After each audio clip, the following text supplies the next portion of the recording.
Good morning, students. Today I am going to discuss external treatment. External treatment means the treatment which is done outside the boiler. वैसा treatment जो हम boiler से बाहर करते हैं, जैसे आप सोर्स ऑफ वाटर, चाहे रिवर हो, लेक हो, कैनाल हो, आप वहां से पानी ला रहे हो बॉयलर में यूज करने के लिए, तो आप उसको बॉयलर में यूज करने से पहले ट्रीटमेंट करो। क्यों? क्योंकि उसमें मड आ रहा होगा, छोटे मोटे स्टोन्स भी आ रहे होंगे, रेत होगा, तो बहुत सारे चीज होंगे। तो आप उसे पहले फिल्टर करें। तो कैसे फिल्टर करते हैं? पहले स्क्रीनिंग करते हैं। Simple number 1 screening. स्क्रीनिंग में क्या होता है कि पानी को आप बीच में ही स्क्रीन कर दें। जैसे रॉ वाटर आ रहा है तो आप इसमें स्क्रीन लगाएं इस टाइप से। इसमें होल्स होंगे, नंबर ऑफ होल्स काफी होते हैं और साइज भी बड़े होते हैं। तो इससे क्या होता है, जो बहुत बड़े बड़े पार्टिकल्स हैं वो तो रुक जाएंगे और जो स्मॉल पार्टिकल्स हैं वो इसको पार कर जाएंगे। क्लियर? इसके बाद इसको छोटे होल्स से पास कराओ, तब इसमें जो स्मॉल साइज के पार्टिकल्स हैं वो भी रुक जाएंगे। ऐसे कई बार इसको रिपीट करते जाएं, होल के साइज को वेरी करते हुए, तो उससे बहुत सारी इम्प्यूरिटी, खासकर सस्पेंडेड पार्टिकल्स जो हैं वो रिमूव हो जाती है। तो इधर जो पानी आएगा वो आपको स्क्रीन्ड वाटर कहलाएगा।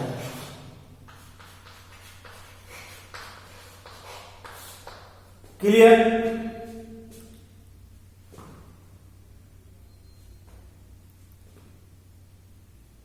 कोई प्रॉब्लम नहीं? यानी when raw water is allowed to pass through the screens, number of screens having different pores size, then most of the suspended particles get removed and we get screened water. Now this water is allowed for sedimentation. So number 2, sedimentation.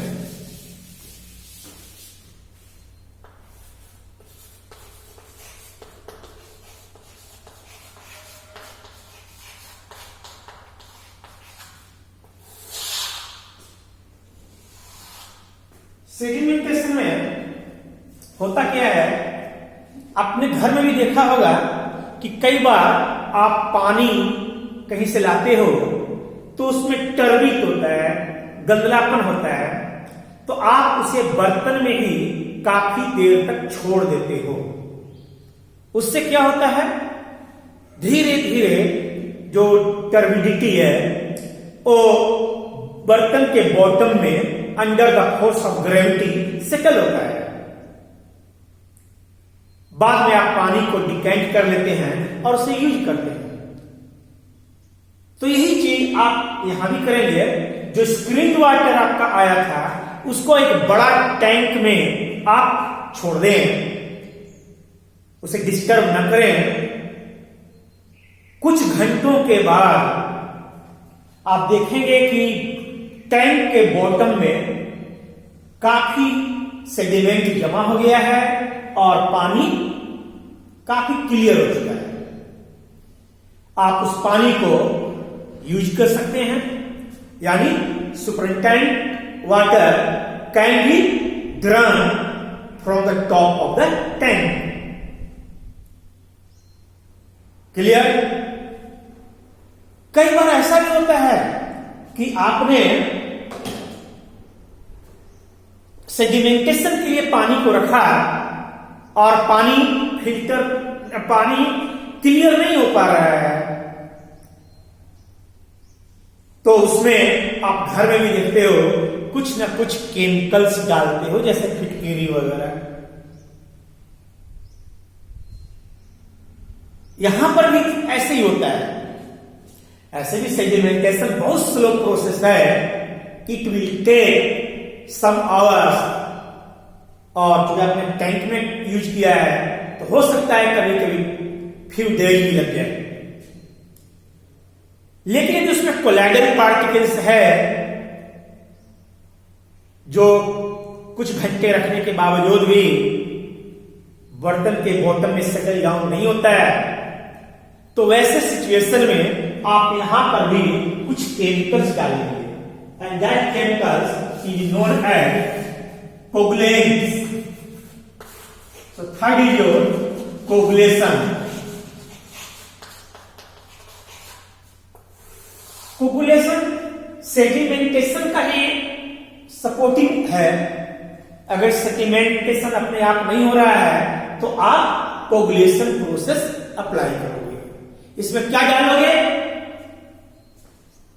जो chemical आप use करोगे उसे हम coagulate कहते हैं। The chemical which is used for this process is known as coagulants. पहले ये समझो कि पानी सेडिमेंट क्यों नहीं हो रहा था, सेडिमेंटेशन प्रोसेस क्यों नहीं वहां हो रहा है। तो पानी में कोलाइडल पार्टिकल्स होते हैं। Colloidal particles same charge particles होते हैं, तो क्या होगा? रिपल्सन होगा, दे रिपेल ईच अदर, तो हमेशा मोशन में रहेगा। लेकिन जब आप कोगुलेंट डालोगे, तो मैं भी बतला रहा हूं केमिकल्स का नाम इसमें, जब आप कोगुलेंट डालोगे तो ये उसको न्यूट्रलाइज कर देगा, और न्यूट्रलाइज कर देने के बाद वो आपस में क्लोज आएंगे under the force of gravity. बर्तन के बॉटम में या टैंक के बॉटम में वो सेटल डाउन हो जाएंगे। तो first is your potash alum. Potassium क्या है? तो कोगुलेंट है, इसे आप फिटकिरी कहते हैं। K2SO4 Al2SO4 thrice 24H2O।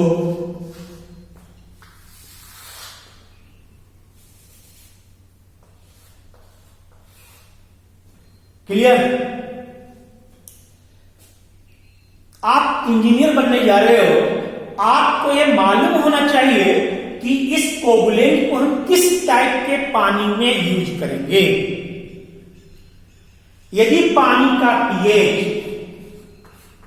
7 से ज्यादा है, थोड़ा हो ज्यादा है, यानी अल्कलाइन वाटर है, तो वहां फिटकिरी यूज करना। यानी सबसे पहले इंजीनियर साहब को पानी का पीएच चेक करना होगा। क्लियर? कर लोगे? अगर पीएच 7 से कम है और आपने यूं ही फिटकिरी डाल दिया, तो 1-2 दिन क्या 4-5 दिन भी छोड़ दोगे तो पानी में कोई भी सेडिमेंट सेटल डाउन नहीं करेगा। तो आप देखो कि पानी का पीएच कितना है। यदि पानी का पीएच 7 से ज्यादा है, यानी स्लाइटली अल्कलाइन है, तो वहां फिटकिरी यूज करना। क्लियर? अच्छा, अगर मान लो कि पानी का पीएच 7 से स्लाइटली कम है, 6.7, 6.8 ऐसे हो, तो क्या करोगे? आपके पास फिटकिरी है वैसा कंडीशन में आप पानी में सफिशिएंट अमाउंट ऑफ लाइम डाल देना, चूना डाल देना। चूना डालोगे तो पानी अल्कलाइन हो जाएगा थोड़ा सा, और वहां फिटकरी काम करेगा। फिटकरी में जो एल्युमिनियम का सल्फेट है एक पार्टिसिपेट करेगा,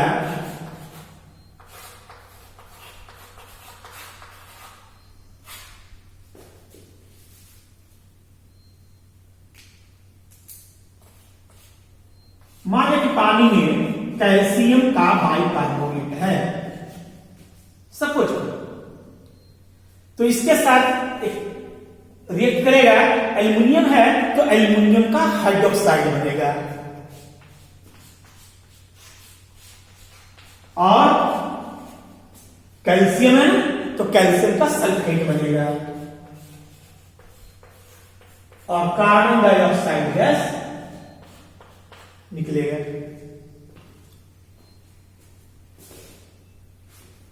बैलेंस कर लो, कर दो।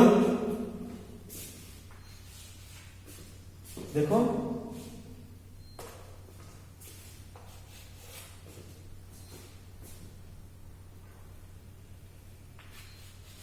क्लियर। एल्युमिनियम हाइड्रोक्साइड एक प्रिसिपिटेट हो जाएगा। व्हाइट प्रिसिपिटेट होता है इसका,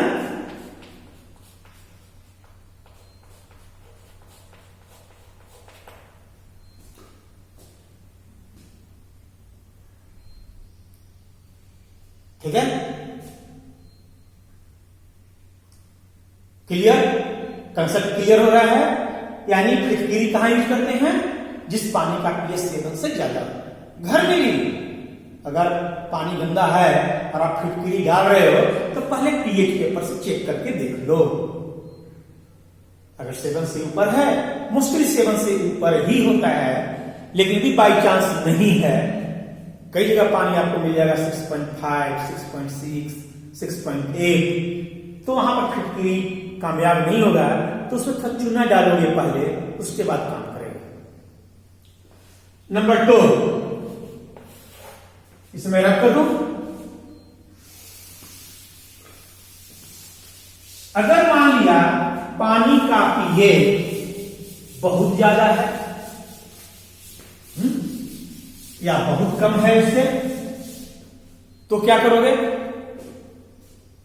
चलो मैं पहले लेता हूं कि अगर इफ वाटर है पीएच लेस देन 7 तब क्या होगा?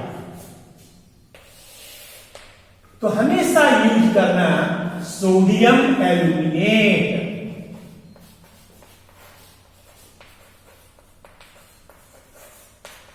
यानी NaAlO2। इफ वाटर है pH less than 7 always use sodium aluminate. Reaction मैंने पढ़ाया है इंटरनल ट्रीटमेंट में, ट्रीटमेंट विद सोडियम एल्यूमिनेट, याद करो पिछले लेक्चर में। ये तो है सोडियम एल्यूमिनेट है NaAlO2। आपने पानी में डाला इससे तो क्या बनेगा? एल्युमिनियम का हाइड्रोक्साइड एक प्रिसिपिटेट करेगा।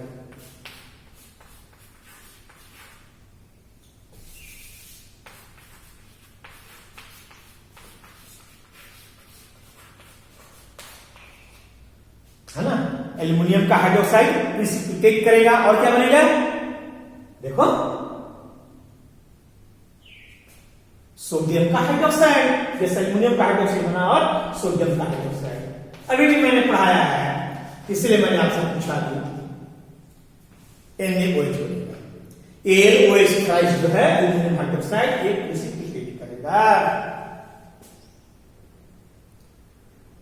बैलेंस कर लो, पिछला लेक्चर मैंने किया है। तो अगर पानी का पीएच 7 से कम हो तो आप हमेशा सोडियम एल्यूमिनेट डालना।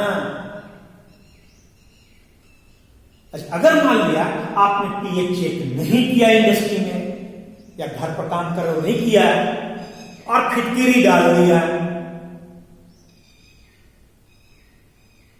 हाँ, यानी एल्युमिनियम का सल्फेट डाला हुआ है, तो भी सोडियम एल्यूमिनेट अगर आप डाल दोगे, अगर उससे नहीं प्रिसिपिटेट सॉरी उससे नहीं सेडिमेंट जमा हो रहा है, तो आप उसमें भी आप सोडियम एल्यूमिनेट डालोगे तो ये कामयाब हो जाएगा, यानी NaAlO2 ये है सोडियम एल्यूमिनेट, और आपने क्या डाल रखा है, एल्यूमिनियम का सल्फेट पहले से फिटकिरी वाला, मान लो, ठीक है, और पानी है, ठीक है, तो भी ये प्रिसिपिटेट करेगा, यानी एल्युमिनियम का हाइड्रोक्साइड फिर बनेगा, है ना, एल्युमिनियम का हाइड्रोक्साइड और सोडियम सल्फेट ये बनेगा।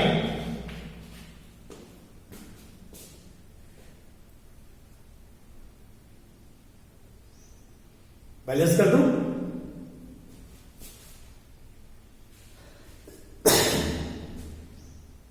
कर लोगे,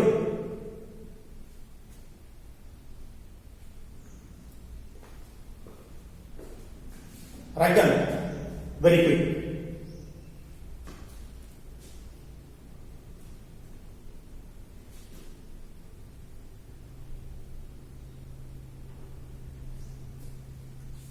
कर लो,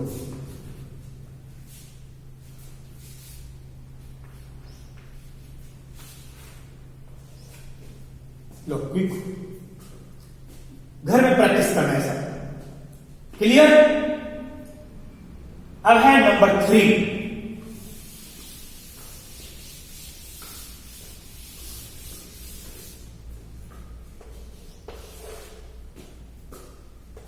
इफ वाटर है pH ग्रेटर देन 8 तब क्या होगा, अगर पानी में यानी पानी का pH 8 से भी ज्यादा है और ज्यादा अल्कलाइन है, तब क्या होगा,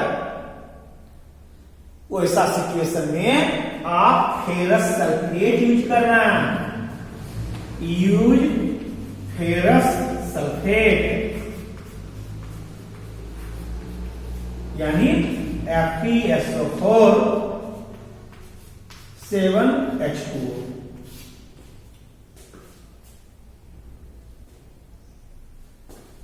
कैसे, तो FeSO4 ये मैंने इसका लिखा है, और पानी के अंदर में कैल्शियम का या मैग्नीशियम का, मतलब मैग्नीशियम का इस पर लेता हूं मैं, मैग्नीशियम का बाइकार्बोनेट सपोज किया, क्लियर। तो क्या होगा, आयरन में तो हाइड्रोक्साइड बनेगा, Mg है तो SO4 MgSO4 बनेगा और कार्बन डाइऑक्साइड गैस निकलेगा, तो FeOH ऑल्टो और हो गया MgSO4 एंड CO2 ये गैस है, क्लियर। ये तो बहुत सिंपल है,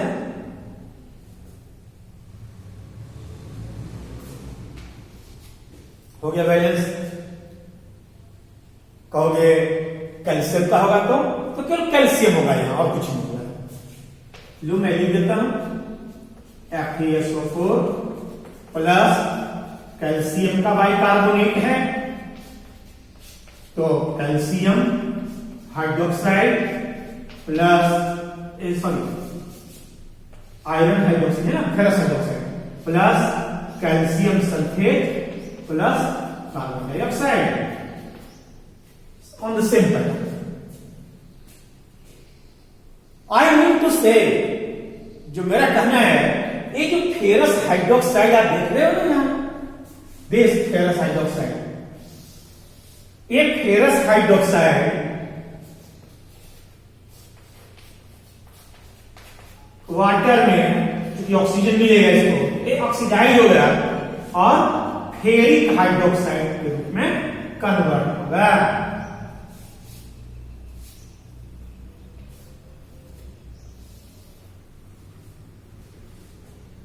ठीक है, FeOH ट्वाइस H2O O2 ये फेरस हाइड्रोक्साइड है ना, ये फेरिक हाइड्रोक्साइड में ऑक्सीडाइज हो जाएगा। मैं बैलेंस कर दे रहा हूं।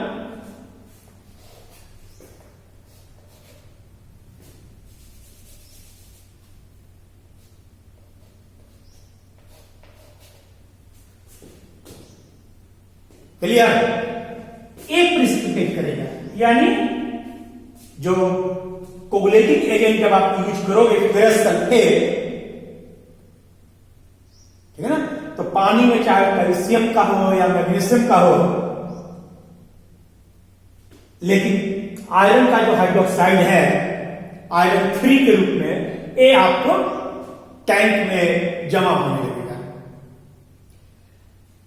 तो इससे जो आपको पानी बाद में मिलेगा, आप उसको फिल्टर कर लें, तो इससे जो होगा उसको आप सेडिमेंटेड वाटर करना। कोगुलेशन तो सेडिमेंट को सपोर्ट कर रहा है, कोगुलेशन चूंकि नहीं हो रहा था तो हमने कोगुलेटिंग एजेंट डाला तो कोगुलेशन होने लग गया।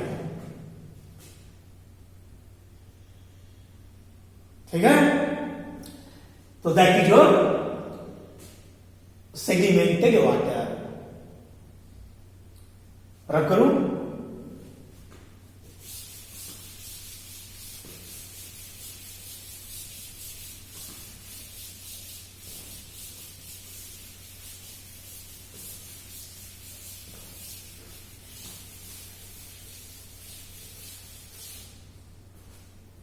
Number 4 filtration.